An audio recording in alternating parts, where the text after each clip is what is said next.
The cold, grey dawn of November 17, 1558, brought a shock that would reverberate through the corridors of power and the lives of many. Elizabeth, the young and determined daughter of Henry VIII and Anne Boleyn, ascended to the throne, forever altering the destiny of a nation and the lives of those around her. Among the most affected was Henry Carey, her distant cousin, whose fortunes would soon rise from poverty to prominence. For years, Henry had been a mere shadow in the grand tapestry of Tudor politics, his future uncertain and his resources meager. But with Elizabeth's accession, his world changed overnight. Within days, he was knighted, his position in the royal chamber confirmed, and his future secured. On January 13, 1559, the day before Elizabeth's grand entrance into London for her coronation, she elevated him to the peerage, creating him Baron Hunsdon. As Baron Hunsdon, he not only attended the Queen during her coronation, but also received a series of lucrative grants and stewardships, including the stewardship of Leominster in Herefordshire, which came with a fee of £10 a year and additional rights. Elizabeth's generosity did not stop there. On March 20th, she bestowed upon him vast lands, reportedly worth £4,000 a year, a sum that would place him among the wealthiest peers in the kingdom. This lavish endowment was a clear sign of her trust and affection. Further, on June 28th, he was given the wardship of Clement Tanfeld, and on July 3rd, more stewardships, including the prestigious one of Leominster. On October 31st, 1560, he was appointed to an office at court, the chief keeper of the hawks, a role that, while modestly paid, brought him closer to the Queen. In 1561, Henry's status was further solidified when he was appointed captain of the band of gentlemen pensioners, a position of great prestige and income. His rise was rapid and unambiguous, and his financial troubles seemed a distant memory. He took up residence at Hunsdon, the former royal residence granted to him with his growing family. Henry's influence extended beyond the court. He served on the commissions of the peace for Bedfordshire and Essex in 1562 and 1564, and for Hertfordshire and Kent in 1564. He was also a commissioner for jail delivery in Warwickshire and several contiguous counties, and for the collection of the subsidy in May 1564. Despite these duties, he prioritized his attendance at court, often witnessing significant events such as the creation of Robert Dudley as Earl of Leicester on September 28, 1564. In 1564, Henry was sent on a diplomatic mission to France to present the Garter to the French king, a clear indication of his close relationship with Elizabeth. By 1565, he was alleged to be part of the affinity of the Earl of Sussex, who was opposed to Leicester, though this claim is based on hearsay. His loyalty to the Queen was evident when, in October of that year, he received more land in Berkshire, which he promptly transferred to the Lord Treasurer, the Marquis of Winchester, a move that highlighted his shrewdness and the complex dynamics of court politics. Henry's role in the court was multifaceted. He attended the creation of Thomas Sackville as Lord Buckhurst on June 8, 1567, and was granted additional stewardships, including the prestigious one of Ampthill. His sister, Catherine, was one of the Queen's closest female friends, and this connection further cemented his place in the royal inner circle. However, the comfortable life at court was about to be disrupted. In May 1568, Mary Stuart, Queen of Scots, fled to England after her failed attempt to reclaim her throne. This event created a volatile situation, and Elizabeth needed a trusted man to manage the border region. On August 25, 1568, Henry Carey was appointed to the crucial office of Governor of Berwick and Keeper of the East March. He visited the northeast in September, consulting with the merchants of Newcastle about the Danzig trade, but his stay was brief. In February 1569, he returned to the north, where the political landscape was shifting. Tensions were high, and the Earl of Sussex, the president of the council in the north, was under suspicion.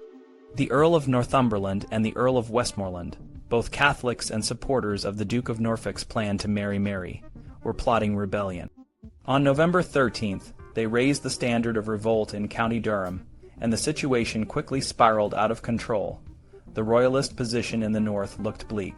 Sussex reported that he could not raise a reliable army, and the Yorkshire gentry were hesitant to support the Queen. On November 16th, Lord Hunsdon was ordered back to the north to support Sussex. He met Sir Ralph Sadler at Hull, and joined Sussex at York on the 24th. Together, they praised Sussex's efforts to turn the situation around and began to mobilize forces. Hunsdon proceeded to Berwick, where he levied troops and liaised with Sir John Forster, the warden of the Middle March. By early December, the crisis was nearly over. The rebels, originally estimated at 4,000 foot and 1,000 horse, had dwindled as they advanced south, and their best chance of success had vanished when Mary was moved to Coventry for greater security. By the end of December, the rebels had taken refuge in Scotland, and George Carey was sent on a mission to the regent to address the situation. Henry Carey's journey from poverty to prominence was one of loyalty, shrewdness, and the favor of a queen. His role in the tumultuous events of 1569 would only further solidify his place in history.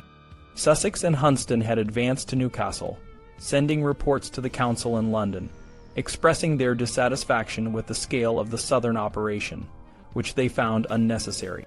The gentlemen of Yorkshire, despite their dissatisfaction with the religious changes, were too wary to join a rebellion, opting instead to prove their loyalty to the Queen. However, the situation in the north took an unexpected turn with the return of Leonard Dacre.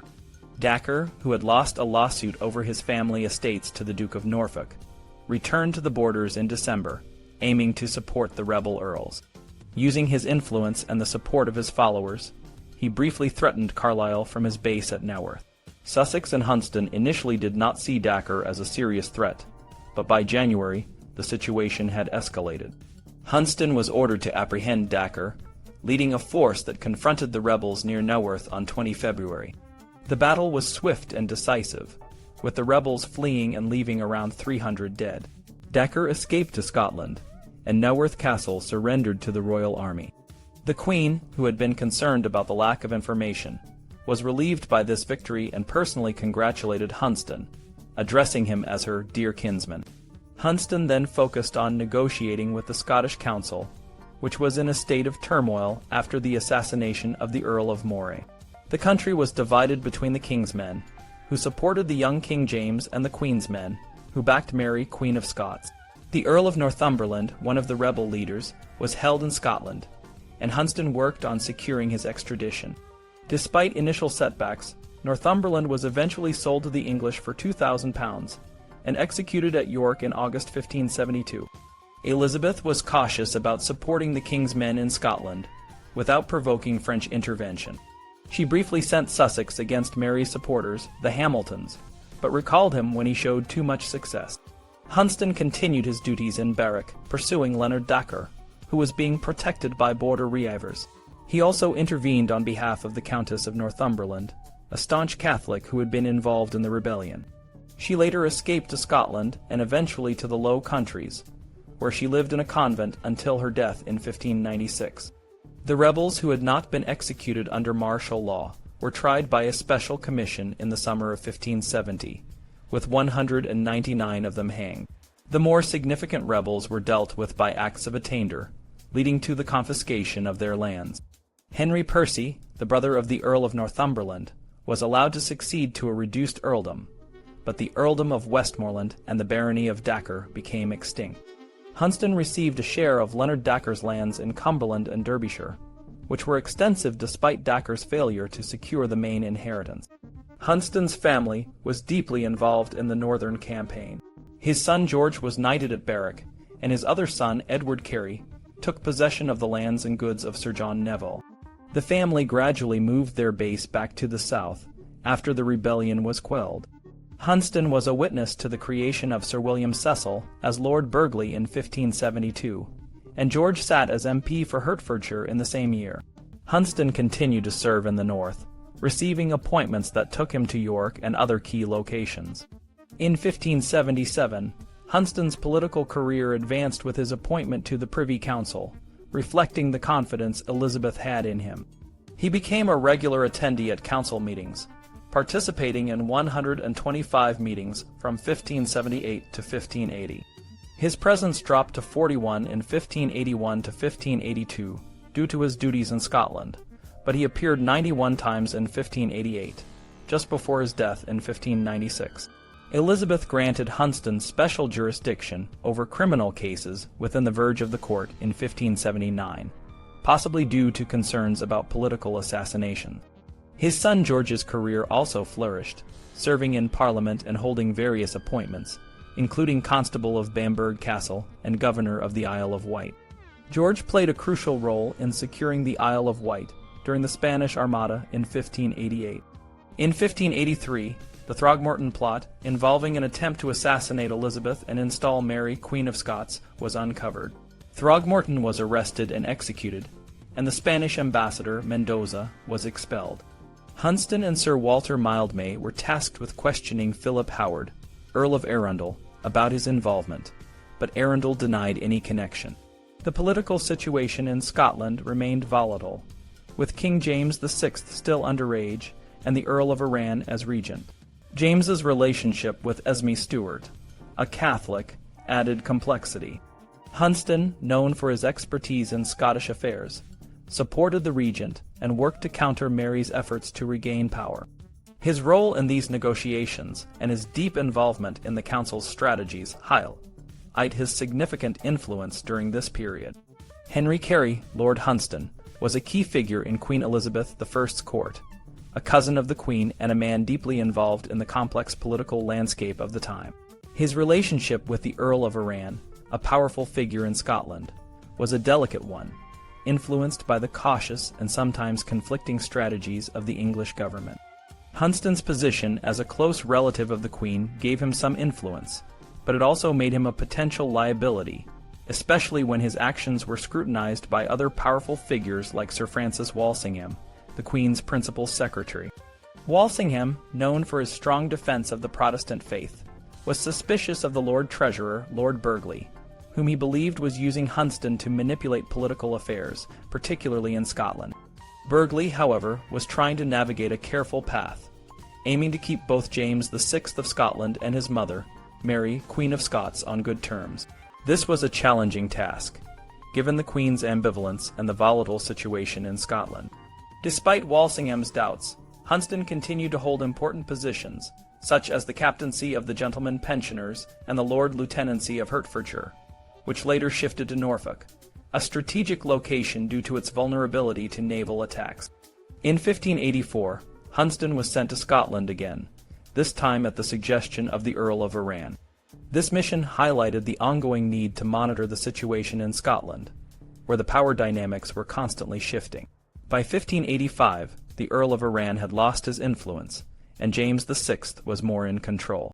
The Babington plot, which implicated Mary, Queen of Scots, further complicated matters, leading to her execution and a tactical retreat by Burghley and Hunsdon from their earlier position. Despite occasional tensions with Walsingham, Hunsdon remained a trusted and active member of the council. He continued to attend meetings and handle his duties, including overseeing the defense of the northern borders and preparing for the Spanish Armada in 1588. During this crisis, he took command of the troops protecting the Queen and was present at the famous speech at Tilbury, where Elizabeth rallied her troops against the Spanish threat. After the Armada, Hunsdon's service was recognized by the Queen, who granted him a lucrative license to export broadcloths. This was a significant reward, reflecting the Queen's appreciation for his loyalty and service. Hunsdon's health began to decline in the late 1590s, and he died on 23 July 1596 at Somerset House. The Queen's personal reaction to his death is not recorded, but her actions speak volumes. She promptly bestowed the chamberlainship on his son George, and provided financial support to Lady Hunsdon and her daughters, ensuring their comfort and independence. Hunsdon's legacy continued through his descendants, who maintained their prominence in the court and society.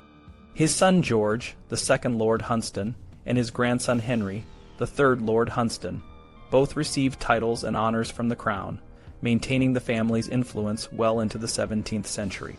Elizabeth I, the daughter of Anne Boleyn and King Henry VIII, carried the legacy of her mother's political acumen and reformist spirit. Although she rarely spoke of her mother, she promoted her Carey relatives and was deeply influenced by her mother's reputation as a champion of the Protestant faith. Her early experiences, including her encounter with Thomas Seymour, taught her caution in matters of the heart, and she was careful to avoid entanglements that could compromise her sovereignty. When Elizabeth ascended the throne at the age of 25, she was acutely aware of the expectations surrounding her marriage. Her council and parliament urged her to marry, but she was determined to rule as a sovereign, not a consort. In her first speech to parliament, she outlined her reasons for remaining single, emphasizing her commitment to God and the well-being of her realm. She promised to marry if it was God's will, and if it served the best interests of her kingdom, but she was not eager to place marriage at the top of her priorities. Elizabeth's approach to marriage was pragmatic and strategic. She understood that a wife was expected to be submissive, and she was not willing to sacrifice her authority as a monarch. John Aylmer, a contemporary thinker, suggested that Elizabeth could be a wife in private and a ruler in public, but Elizabeth recognized that this dichotomy was not feasible. She knew that a sovereign who was also a wife needed to be free from the constraints of traditional marriage, and this was a challenge she was not willing to face. Through her actions and words, Elizabeth demonstrated her resolve to rule as a strong and independent monarch, a legacy that would define her reign and her place in history. Elizabeth's entry into the European marriage mark. It was driven by political necessity rather than personal desire.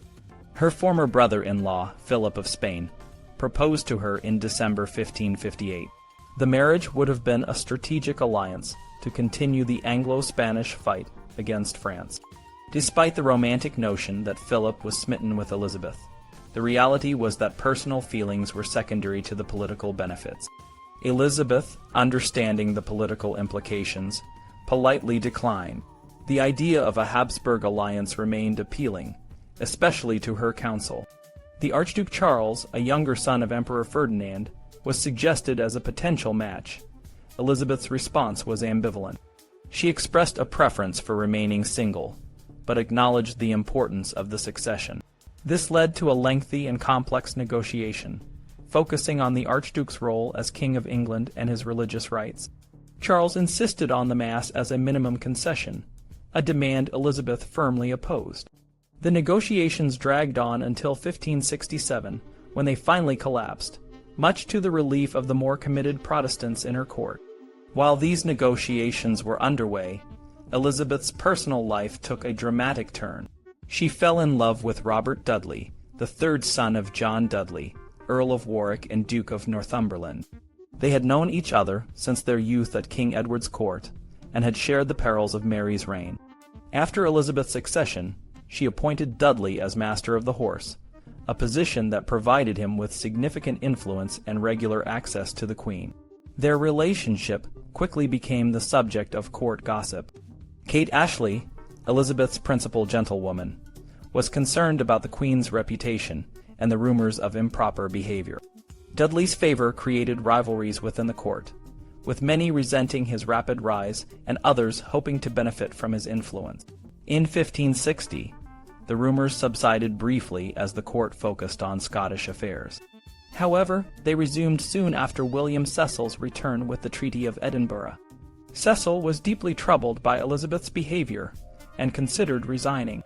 The situation became more complicated when Dudley's wife, Amy Robsart, was found dead at the bottom of the stairs in Cumnor Hall. The circumstances were suspicious, and many suspected Dudley of foul play. The coroner's jury ruled it a death by misadventure, but the scandal persisted. Elizabeth, cautious, kept Dudley away from court while the investigation was ongoing, but her reputation was damaged. Dudley responded by spending a large sum on his wife's funeral and mourning for several months. When he returned to court, he received several marks of favor from the Queen, leading him to believe their marriage was still a possibility. However, the nobility was fiercely opposed, and there were threats of rebellion if the marriage took place. Elizabeth, caught between her personal desires and political responsibilities, sent mixed signals. In November 1560, she decided against conferring a title on Dudley, a necessary step for marriage. This decision suggested she was beginning to realize the impossibility of the match. Elizabeth's deep emotional distress was evident. As a woman, she desired Dudley intensely, but as a queen, she recognized the political consequences of marrying him. She feared losing her crown, which meant more to her than any personal relationship. In 1561, there were rumors that Dudley sought King Philip's support for their marriage in exchange for religious concessions, but the evidence for this is uncertain. Elizabeth's response was characteristically ambiguous, and it is unclear if she was aware of or involved in such negotiations. In October 1562, Elizabeth nearly died of smallpox. During her illness, she revealed two significant things about her relationship with Dudley. First, she swore they had never had sexual intercourse, and second, she wanted him to be protector of the realm if she died. These statements indicated her deep trust in Dudley, despite the scandal. After her recovery, Dudley remained her favorite, but was confined to a political role on the Privy Council. His influence led to the Queen's intervention in French affairs in 1562 to 1563, which ended poorly. In 1564, Elizabeth elevated Dudley to the earldom of Leicester, partly to consider him as a potential husband for the Queen of Scots, Mary. This idea was met with skepticism, and Mary was not amused. Despite this, Dudley continued to play a significant role in Elizabeth's court. In 1575, he hosted an elaborate entertainment at his castle, Kenilworth, in a last-ditch effort to win her heart. By then, however, Dudley was in an adulterous relationship with Lettice, Countess of Essex. After her husband's death in 1576, their relationship intensified, and she became pregnant. They secretly married in 1578, a fact that eventually became known to Elizabeth, who reacted with intense anger. Despite this, Dudley's position as her favorite remained intact, and Lettice was banished from court. Elizabeth's flirtation with the Duke of Anjou began in 1572, but it lacked the personal passion of her relationship with Dudley. The negotiations were primarily political, focusing on religious rights and the Duke's power in England. By this time, even the most ardent supporters of marriage recognized that it was too late to secure the succession. Elizabeth, now in her 40s, had effectively closed the door on the possibility of marriage, both personally and politically. Elizabeth ruled England with a unique blend of feminine charm and political acumen. Unlike a male monarch who was expected to demonstrate military prowess, Elizabeth embraced the role of the unattainable lady, using the traditions of courtly love to her advantage. She became the Queen of Faery, a glamorous figure who presided over tournaments where her courtiers competed for her favor. Even aging ministers played this game, accepting small gestures of appreciation instead of more substantial rewards. This allowed her to maintain control and avoid being taken for granted. Elizabeth's use of feminine stereotypes, such as being fickle, added to her political strategy. She would procrastinate and delay decisions, ensuring that she remained the only one who could make critical choices. This was particularly evident in her foreign policy, especially with Spain. While publicly expressing goodwill towards Spain, she secretly supported privateers like John Hawkins and Francis Drake, who raided Spanish ships. When confronted, she would feign ignorance, claiming that as a woman, she had no control over such matters. One of the most intriguing aspects of Elizabeth's reign was her search for a husband, a quest that spanned over 20 years. She sent agents to courts across Europe, including Sweden, Vienna, and Paris, to negotiate potential marriages. However, she always avoided outright commitments, especially on religious matters. Her most serious suitors included Eric of Sweden, the Archduke Charles, Henry, Duke of Anjou, and Francois, Duke of Alençon. The negotiations with Francois, in particular, reached a dramatic climax in 1581, when she briefly agreed to marry him. However, her council and the ladies of her chamber talked her out of it, and she changed her mind, much to the Duke's frustration. This episode symbolized the tension between her personal desires and political needs, ultimately leading her to remain unmarried. Elizabeth's relationship with the Dutch rebels was another example of her devious diplomacy. For over 20 years, she maintained a facade of friendship with Spain while secretly supporting the Dutch rebels. This delicate balancing act often involved allowing English subjects to aid the rebels, even when it risked conflict with Spain. The Sea Beggars, for instance, were pirates who preyed on Spanish shipping, and when they seized the town of Brill in 1572, it gave the Dutch revolt a new momentum. Elizabeth's policy was to avoid direct conflict, but in 1585, the assassination of William the Silent forced her to intervene openly, leading to war with Spain. Elizabeth's aversion to war was multifaceted. She disliked the financial burden and the lack of glory associated with leading armies, a role traditionally reserved for male monarchs. She also distrusted the nobility's military culture, which could threaten her authority. When war became inevitable, she preferred to rely on professional soldiers like Sir John Norris and Lord Mountjoy, who had no social pretensions rather than the nobility. Her relationship with Robert Dudley, the Earl of Leicester, was both personal and political. Their bond was deeply emotional, though never consummated. Dudley's role in her life was complex, and when she sent him to the Netherlands in 1585, their relationship became strained. Despite this, he remained a trusted confidant until his death in 1588. Elizabeth's love for Dudley was a constant throughout her reign, a testament to the human side of her otherwise shrewd and calculating nature. The Earl of Essex, Robert de Vereux, became a significant figure in the latter part of Elizabeth's reign.